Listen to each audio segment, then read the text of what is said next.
Number one, how does the Galaxy compare to your other properties in terms of size, number of units, and number of people? As you know, we represent a large portion of the city of Gothenburg as well. And number two, at the end of the day, who has fiscal accountability for the monies that are spent, the decision to spend the money, and how's that being accounted for? That's been a large part of the problem. So who's spending it? Where it goes? With both questions. Sure. To answer the first question, the Galaxy is comparable to a number of complexes we manage, particularly in terms of number of units.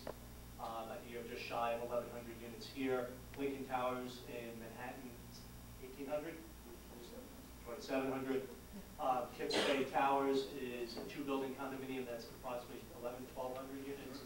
So the size doesn't scare us. It's something we're used to dealing with. We have many other sites that have site offices with large staffs. So this is not something new for us. I think you fit in quite nicely.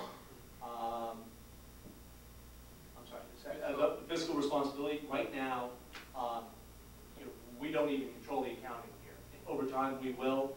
The management agreement that we sign has rather explicit controls over our spending authority, both in terms of normal day-to-day business, and then even in the case of an emergency, I think it spells out the pecking order of board members we have to try and contact before we make the expenditure. So ultimately, the board will have sign-off ability on all of our expenditures.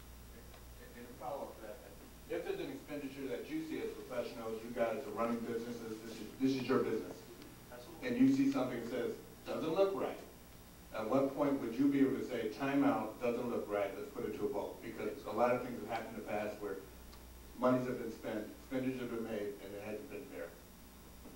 Let me answer that one.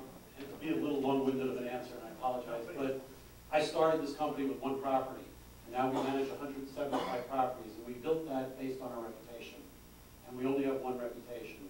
And we have actually resigned from buildings, and that is not too often because we try to convince boards, but in the end we actually had to resign occasionally. We will not do anything that will violate integrity. I mentioned that at the beginning. If we feel as an expenditure is wrong, we're putting the brakes on right at the